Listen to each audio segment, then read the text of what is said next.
ஒட்டுமொத்த நாடே திரும்பி பார்க்கக்கூடிய வளர்ச்சியை ஏற்படுத்தி இருக்கிறோம். அதுவும் எப்படிப்பட்ட நிலையிலிருந்து யோசிச்சு பாருங்க.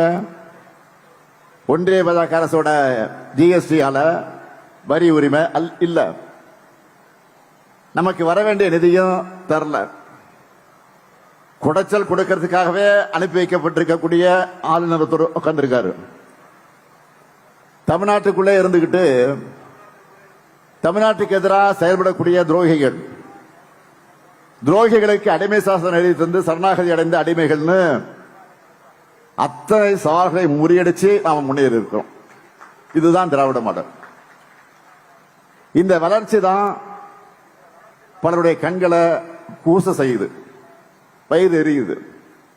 அதனாலதான் எப்படியாவது தமிழ்நாட்டுக்கு அவப்பெயரை ஏற்படுத்தணும்னு பார்க்கிறாங்க. பொறுப்புள்ள ஒன்றிய அமைச்சர், பொறுப்புகள் இருக்கிறவங்க கூட அத்தனை வெறுப்புணர்ச்சியை பரப்புறாங்க. தமிழ்நாட்டு மேல வெறுப்புணர்ச்சியை பரப்புனா அது மூலமா வட மாநிலங்களில் வாக்குகளை பெற முடியும்னு நினைக்கிறாங்க. ஆனா அவங்க நினைக்கிறது நடக்க மாட்டேங்குது. அதற்கு பதிலாக என்ன நடக்குது? தமிழ்நாட்டை பத்தி இப்படி பேசுறாங்கன்னு வட மாநில யூடியூபர்கள் தேடி பார்த்து தமிழ்நாட்டோட தனித்தன்மையை, சாதனை திட்டங்களை, பொருளாதார வளர்ச்சியை தெரிஞ்சுக்கிட்டு நமக்கு ஆதரவா வீடியோக்களை போட ஆரம்பிச்சுட்டாங்க.